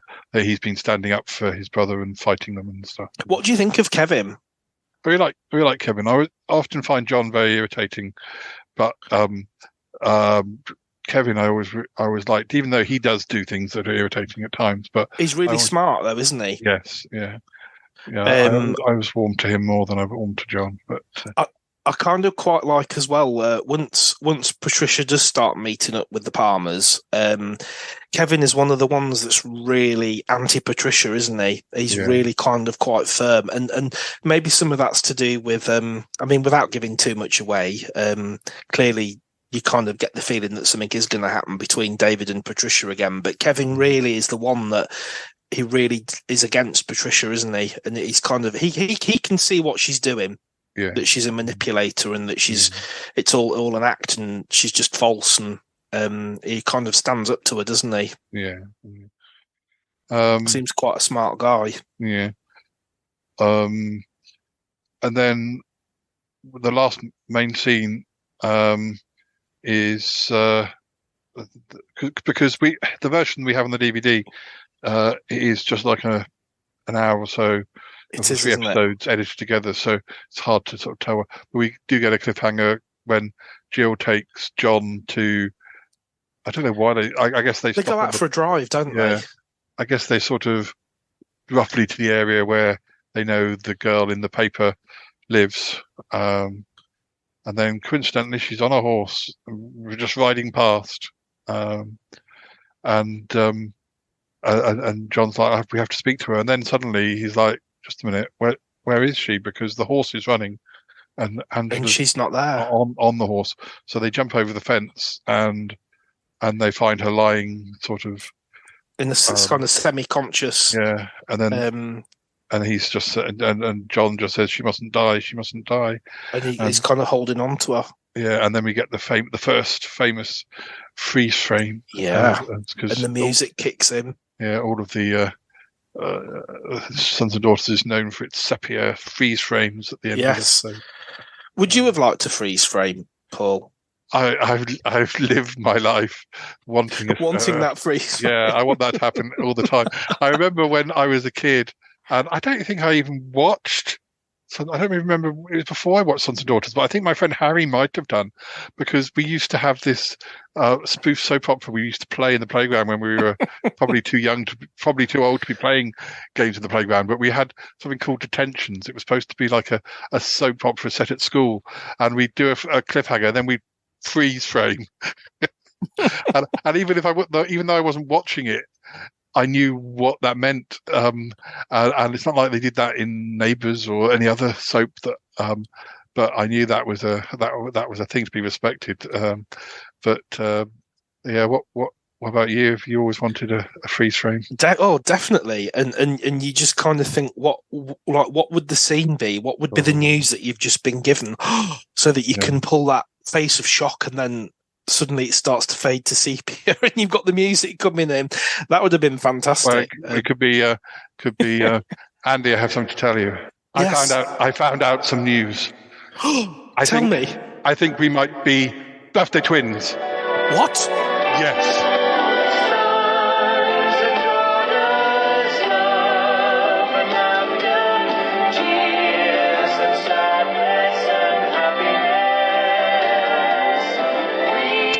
Oh, no, there's a temptation there. Who gets the last line? Yes. Because I was like, I should have let you have the last line, and then you could have got the sepia, but I had to speak again because I wanted the. It's very difficult. But, we could fight. We could definitely fight. Well, that would be another. That would be another. Then we'd both be on the shot in the sepia. Oh, here comes Dina. One thing that we've not mentioned, and it's just rewinding slightly. I don't know whether you noticed this, but in the scene where Jill offers to make John breakfast before they go out for their drive, she's cooked him some eggs. Yeah. They're just absolutely dreadful. Jill stood there with this plate of eggs, and it's just slop. It's barely cooked, and she just flings it, and a load of it flies off the plate and ends up on the floor or something, and then he has to sit down and eat what's left. It's just, whoa, what was that? Well, I'm not sure. I wasn't sure whether he didn't kind of almost kind of go, oh, well, I've got to get ready now, and she ends up having to pretend to eat it. Yes, that's it. Because and then half of it's kind of like splayed all over the table. So so that's actually it, isn't it, for the first? I was going to say I don't think you ever see Fiona's bedroom again. Not that we're expecting to, or not very often. I'm just thinking of, there are some houses that you only see certain rooms of, even years later. I mean, the Hamilton's house is almost the same for about 5 years, and then now I'm in season 6. They suddenly had a bit of a makeover, and it's got different wallpaper. For years, on the stairs down to the front door, there was a reproduction of a Constable painting of Salisbury Cathedral. Really? Coming from Salisbury, I recognise that, but that's gone. Picked up on that. But that's gone because they kind of make it much more 1987 by the last season. So in these first 3 episodes, I suppose more so than the Young Doctors, they've really set up. It's about developing the characters, isn't it, and introducing us to them, and these are going to be quite significant people, and how their lives are going to interact with each other. And you've got this thing about the rich Hamiltons up in Sydney, and the more working class Palmers down in Melbourne, and I kind of think maybe that feels a lot of a stronger start maybe than the Young Doctors, because you kind of want to know what's going to happen next with the different characters and how it's going to play out. And I know that some people have sort of said perhaps Sons and Daughters, and there are some other shorter lived Australian soaps that people have said, that was their attempt at doing a dynasty or a Dallas, having a rich family. I think where I prefer Sons and Daughters to a dynasty or a Dallas is that there is the rich family and the poorer family, and they sort of intermingle. Because I often find dynasty, I just find that after a while, all the business meetings, you get that on Sons and Daughters, but it's not the only plot lines. Often it's just sort of rich people, and you kind of, you don't really like any of them in the end. It's quite interesting, isn't it? How with American soap operas, it's all about rich, powerful families who are oil barons, or I don't even know what they were in Dynasty. Was that oil as well? Was that I think so, some kind of an unknown business? But they're all rich and powerful. Yeah. Contrast with British soap operas, which tended to focus much more on working class people. Coronation Street, back-to-back terraces, EastEnders. It's people living in quite a rough area of East End London, and sort of Brookside in Liverpool again. That was perhaps the worst, the kind of like the most disadvantaged part of Liverpool, but certainly wasn't an affluent community. Whereas Sons and Daughters almost seems to straddle the two, that you've got that mixture of rich and poor. And I probably was brought up in a family who was somewhere between the two. So I can kind of understand both to a certain extent. Very rarely do they seem to do sort of that middle ground, but you can kind of recognise both. And sometimes the British soaps are a bit too, or that they're a bit too gloomy and a bit too dark, and I kind of like that with both the Young Doctors and Sons and Daughters, that you've got that potential to see a broader range of people in society. And I mean, we've seen at the hospital, Brian and Laura, they're obviously quite affluent and quite rich, and we kind of see that Laura's going to have quite a social life, even though they can't afford a window. But there we go. Yes. and weren't, I mean, things like Patricia on the phone, really hideous brick that she's holding, I thought that was quite funny. It does kind of feel it really appealed to me, because it's got something that we didn't really have at that time, I think. I guess that Australia sort of moved into that sort of area, which, with Neighbours and Home and Away, where they're probably more middle class people. They're certainly not. They may work, but they're not really. They're not really working class in the Coronation Street type of way. They definitely have quite nice houses, but they're not rich people. But both Home and Away and Neighbours have quite middle class. It's probably one of the reasons. Again, what they say, that you tend to like what you associate with or what you recognise, and it's probably better to go somewhere in the middle rather than go to or certainly go. I think people got bored of seeing rich people. I mean, if you want to watch that, you watch a reality TV program these days. Of course you would. So that's it. we've come to the end of episode 3 already, and I kind of feel like there's a lot going on in those first 3 episodes of Sons and Daughters. I know we've mentioned about tape damage, but I don't know whether maybe this was just my box set, but the picture quality seems really poor on those first few episodes of Sons and Daughters. The Young Doctors episodes seem much better quality. Yeah. The picture quality seems a lot better on that. Also, the title sequence, especially in the early episodes, the lettering sort of strobes a bit and sort of... I don't know whether there's much cleanup has been done on. Maybe the Young Doctors needed more cleanup, and they perhaps thought that the Sons and Daughters didn't, but they could have perhaps benefited from doing a bit. But, and one of my favourite names on the kind of closing titles of Sons and Daughters, I think. I don't know whether it's a man or a woman, but the person who does the audio, Izbizek Kryszkowiak. Gosh. I had to look that up as I had to say it. I've probably said it wrong, but and that's a name that you see on those titles for quite a long time, isn't it? I think, is it Patricia Hutchins? I think that might be right. I think she's Michael Hutchins' mother. Really? I think she's involved behind the scenes as well. I might be totally imagining it, but she certainly... there are quite a few people who are involved. Someone else to look out for later on is Caitlin Kirkpatrick. I think she's a director's assistant, and that's actually Maggie Kirkpatrick's daughter who played Joan Ferguson in Prisoner.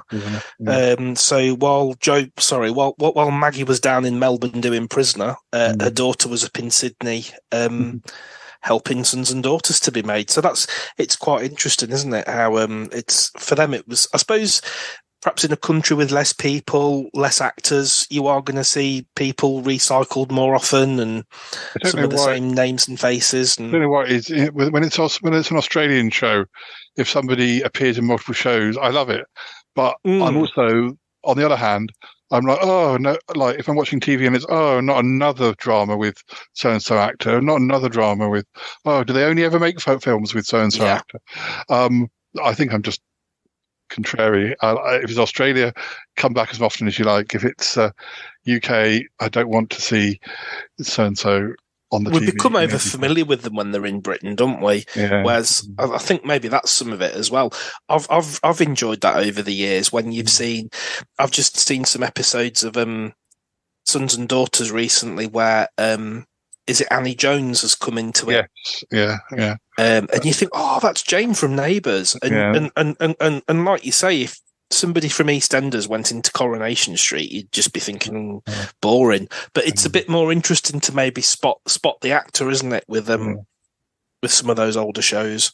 Yeah. So again, another good opening to a series. And I think if it was back to 1983, I would be keen to watch this again next week and kind of follow up what's going to happen with these two very different families. And there's clearly something between these two twins, isn't there? They don't know they're twins yet. They just got this kind of connection between them, and I think it's interesting how that probably quite groundbreaking as well, because it feels to me like there's some kind of chemistry between them, but they're brother and sister. I think one of the big things about Sons and Daughters is because it's set in different cities. You do have some houses that always seem to be in it, like the Hamilton's house and Beryl's house, but you often get new sets when you've got new characters or new backgrounds, or when they're filming in Mumbai, you've got a country setting. It's interesting because and also in later episodes of Neighbours, they had like a vineyard set, and they had all sorts of outdoor locations, and Home and Away being by the beach also gets to go into the bush and travel around. I just think it makes it much more interesting than, oh gosh, we're back at Albert Square again. I'm sure they do go places, but not very exciting places. I think you're right. That is a very big difference between British soap operas and Australian ones, that we get to see a bit more of the world around it, and it's not just all set in one place.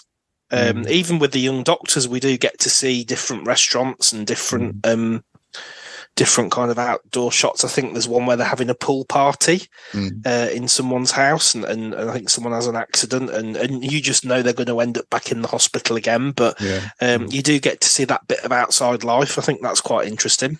Yeah. So there we go. I think we're running out of time, unfortunately, but we're definitely going to record again together, probably more on soaps, but also we've got our official broadcast to the nation to do later in the year. Our 50th birthday wisdom episode. I don't know what we're going to say in it, but it gives us plenty of opportunity to. We'll have to think of something special for that, Paul. And also. Who knows? You might even turn up as a character who does a freeze frame in an episode. Who knows? I'd love that. Just got to work out who you could be. Maybe somebody who's already been in it, but the kind of you have recast. Yes, come back from Brazil having had plastic surgery. Be Dealey's long lost father or something. Dealey, you never met your father, did you, Deals? That would be good enough for a freeze frame, wouldn't it? Yeah, Deals, you never met your father. Andy's your father, even though he's a man. I don't know how that works.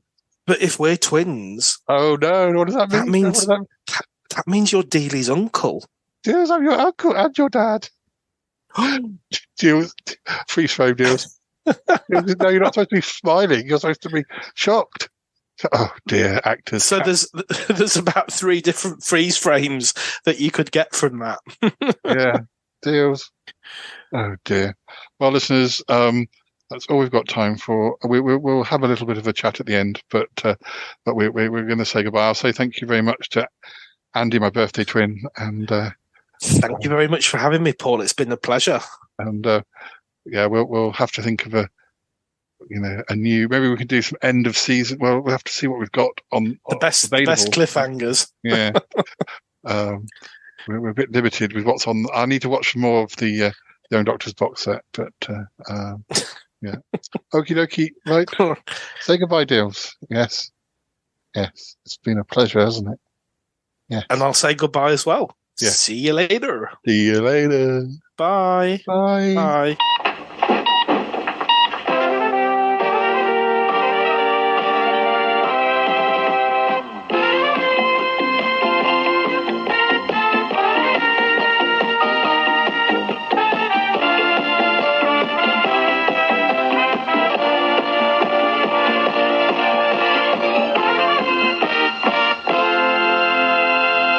Hello. I can see you now.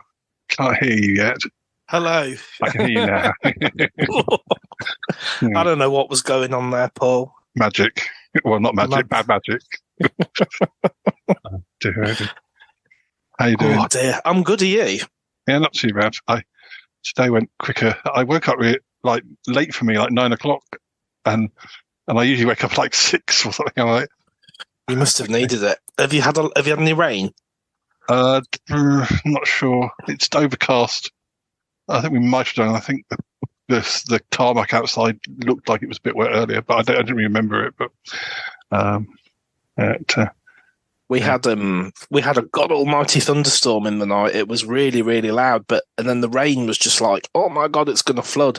But then 20 minutes later, it just stopped, and it's just been. In fact, it's been sunny all morning. Yeah. He's sitting by the window. You're a little bit sideways, Deals. It's not slanting. No, you're slowly tipping over. I can't even tell if his eyes are you awake? No, we don't want him to come and join. No sign of Moriarty. Am I allowed to even say that? Yeah, he can't hear through here. I don't tend to notice Moriarty. I think it's because Toby has the room that we used to have when we were a couple, and I have the smaller room which Callum used to be in when he lived here. Okay. And so Toby's more aware when Moriarty comes to the window, I think, because that's his office as well. So he's really the main flirt when it comes to Moriarty. We only call him Moriarty because obviously he's a rival of Dealey. But yes, we don't know if it's a girl or a boy, but. And she has never been evil either. You never had a fight off top of a waterfall, have you? Dealey's like, what are you talking about? We kind of thought that Moriarty was a girl because oh, hello. Are you coming to join us? Yes. I don't know where my dog is. She's run off. It's too hot for her. It's so humid, isn't it? Hello, Dealey. Hello. Hello. It's my birthday. It's my birthday. It's a birthday twin. Do you recognise the similarity? Don't get in the way of the microphone. Dealey. Hello. Oh, now you get four stuck. Oh, that's better. That's better. You can see better now. Hello, Dealey. Can you hear me, though, is the question. Probably not, unless you can hear me through the ears. Maybe. He probably thinks you're a TV program. Probably thinks you're an episode of Sons and Daughters. Hello. Well, we're about to be. Yeah. It's about to be. Yes, you're dribbling on my arm. Oh, you mean Dealey? Yes, yeah. Yeah.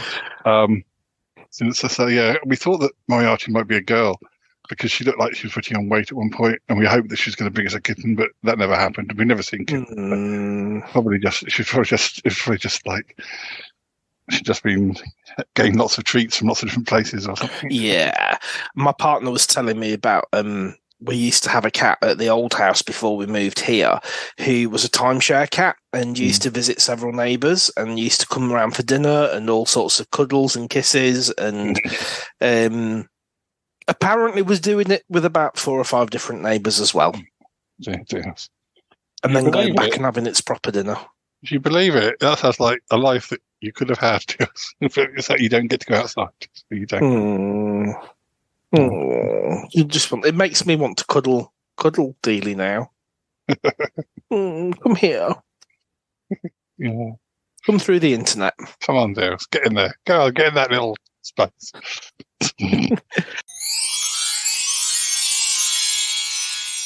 Wow, it's a podcast Shy Life hat. Yeah. That's great. Last year's logo on. That's fantastic. I think I did that one on Redbubble. I need to do more things. I mean, I don't expect other people to buy them, but I want. You can have a little shop. But I have got a little shop on Redbubble. But have you? I want merchandise of my own, stuff. So it doesn't really matter who buys it or no one buys it. I still want it.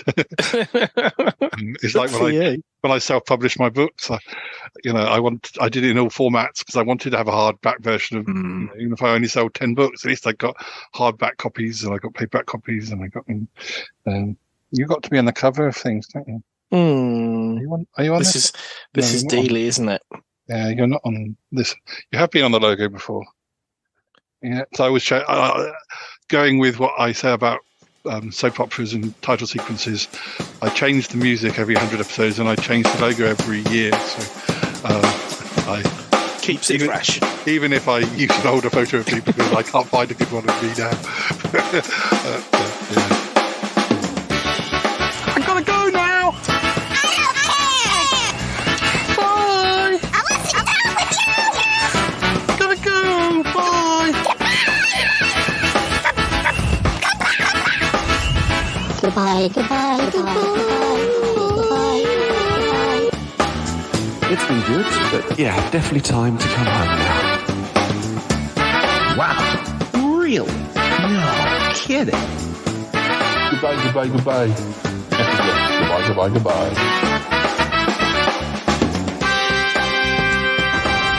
This show is part of the Pride 48 Network.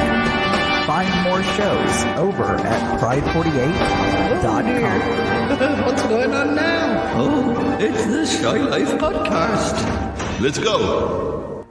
I have a voice. I have a voice. You have a voice.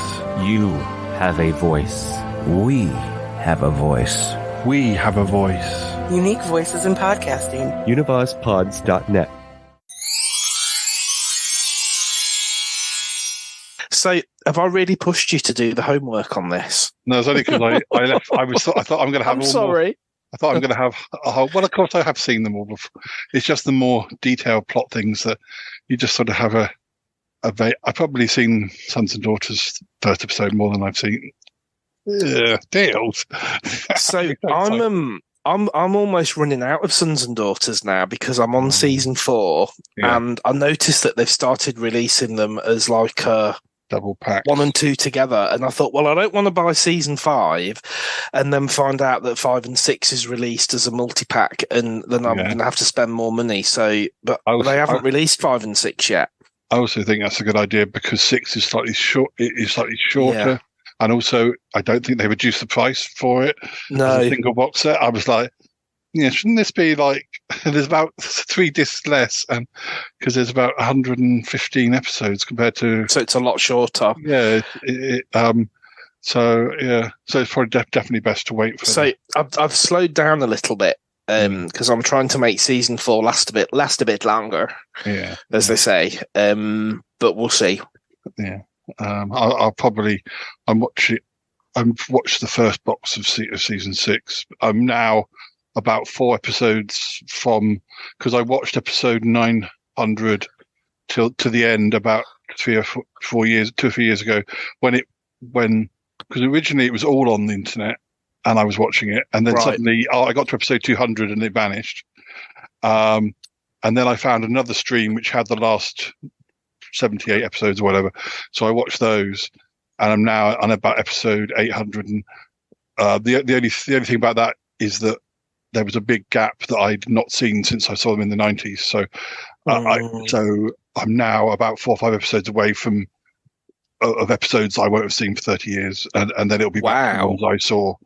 And I have been reassured that sometimes I don't know what people don't like about people talk about the later seasons, or some people talk about the later seasons like it's a completely different show, and all the characters in the early years are unbeatable, and I don't think that's true at all. I think a lot of the characters that go, I'm like, a few weeks later, there's some new characters, and I'm like, I like these ones now just as much as I like the old ones. And so I don't really get what people don't like. I think they're just different, aren't they? I mean, I suppose the first couple of years of it, I remember more with the kind of John and Angela story and that playing out, and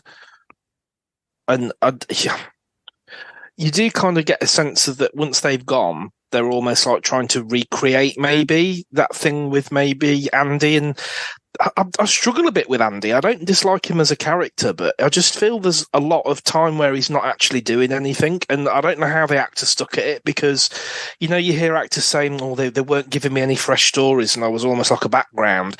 It's almost like, other than that mobile disco, I've watched probably 100 episodes, and all he's done is either he's almost like a vehicle for other people. Yeah. Mm. Which I just think that must have been incredibly frustrating. He's also at some point like Wayne's sidekick doing nasty things that Wayne tells him to do. He does change. He's quite a cipher for whatever they need him to be. But on the other hand, I think that about Patricia slightly. I was expecting how great Patricia was, and then there's whole periods where she's having a nervous breakdown, then she's off for that, which seems like 6 months. Well, and then she's back, and then she's leaving in about 3 weeks' time, and I'm like, where's this great Patricia that they're supposed to be? She's hardly here half the time. But you know what? I actually think watching it now compared with watching it when I was a kid, and I mean I was a bit younger than you when I saw it, and my memory's perhaps not quite so good because it's further back. Because I can remember it when it was right back when it started. Yeah. It's such a good character and so well done. And even as soon as Belinda Giblin comes in and picks it up, it's like such a good character. Yeah, I do like. You prefer Alison, don't you? Yeah. She doesn't go off on. She doesn't vanish for so long when she goes. Her holidays are shorter.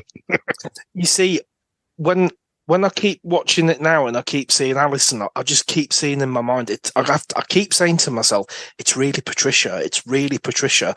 And I keep kind of like half closing my eyes thinking, does it look like Rowena Wallace with a wig on and lost a bit of weight? And it's interesting, isn't it? Because, I mean, there was a line the other day, an episode I watched where Gordon said, oh, she even looks like Patricia.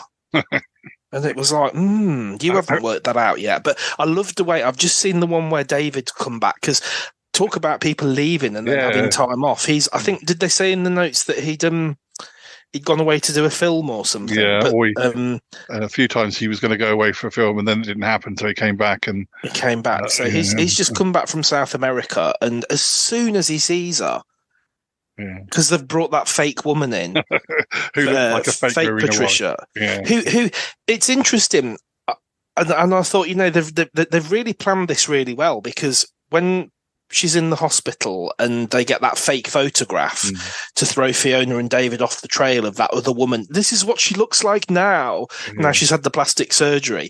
It's the same actress that they bring in when they bring the fake Patricia in later on, but she's obviously had her hair chopped or something. But I thought that was quite well done, where you've got David talking to Alison knowing it's Patricia, but pretending that the new wife he's got is Patricia when everybody knows it's not her. And then you've got that silly daughter. I don't like. Is it Mary? I can't warm to her. She the one who's what's his name's real life daughter? David Barry Humphries' real life daughter. Right, really? I think that's Mary. Yeah, Mary's the one who's actually what Wayne. Well, I don't know how far you've got into Wayne's sister, because I think don't they get married? Well, I don't want to have any spoilers, but I think I've read that they're about to get married and they're about to stop the wedding, but haven't got that far yet. But I just can't warm to her. She's just not. No. Well, she won't be. Given that she's supposed to be Gordon and Patricia's child, I just can't. It just doesn't. I don't know whether the casting's not right or she's not strong enough. She's not got either of them in her. She's a bit. She's too short. She's too quiet. She's too. And I get that she's been brought up. Yeah, she's been brought up by elderly people, and she can't read and write properly, and she's got low confidence, and I get all that, but she's not got the screen presence that someone like Lisa Crittenden had playing Lee Palmer. Yeah. Do you know what I mean? Because even like she's not had a good time, obviously being gang raped and feeling rejected by a stepdad and whatever. But she doesn't. She's got she steals the scenes, doesn't she, when she comes into it? And I really don't find that with Mary. I just think hurry up and get rid of her. But some of the people say there's a character called Janice who's Fiona's niece, who's like very religious, and people complaining about how irritating she is. And I'm like, what do you want? Do you want a whole load of characters that are all lovely? Isn't that the whole point? That she is irritating, and that she's very fighting with Fiona because she's very. Well, we haven't had that before. That's a new type of character to have. Yes, it might be irritating, but that's the whole point. You have to you can't just have nice characters, or there's nothing left. Everyone's just having tea with each other. I did feel a little bit cheated with Jill's departure, because really Jill was kind of like the last one of the original, apart from Wayne. Jill was like the last one of the original younger people. Really wasn't. I mean, I'm probably getting that wrong. There's probably a load of other people that were still in there, but I just thought maybe they could have, with her and is it Terry? I thought they could have explored that a little bit more. They could have at least maybe shot a few scenes and spread them out over a few episodes once she got. Because she moves up to Mumbai, doesn't she? And they're friends. But I just thought we could have seen a little bit more of that. That would have maybe finished the story off a bit nicer. And I'm not saying they should have got together, but also, if she's somewhere in Mumbai, they still have scenes set in Mumbai. We never see her there. Yes, correct. So like, why not say she's moved to London or somewhere? Yeah, and it just feels a little bit like, bit poorly. Well, yeah.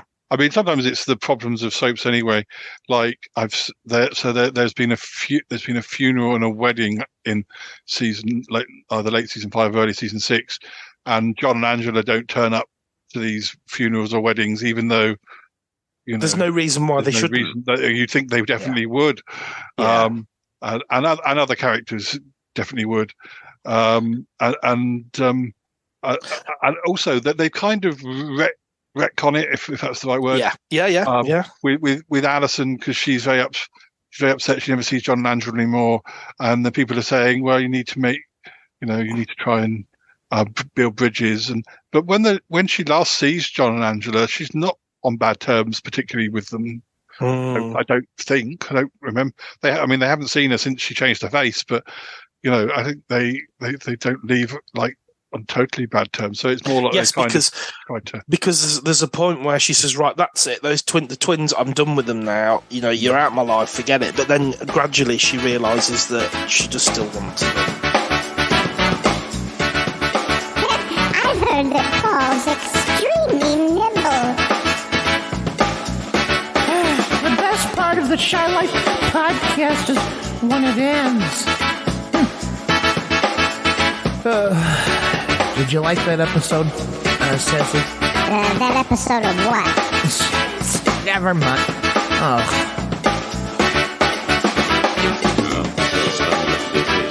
This is number 652.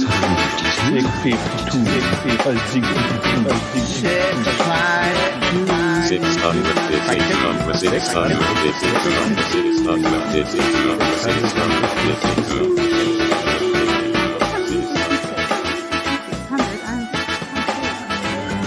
Wow, that was a good episode.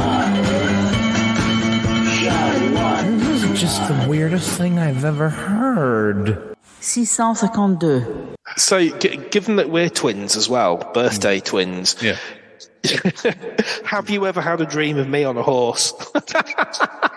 with beautiful long black hair? Yes. Not yet, but it's still time. Not yet. It's possible, isn't it? Yeah. Yeah, well, I might have done years ago and not recognised you then. So I didn't know what you looked like then.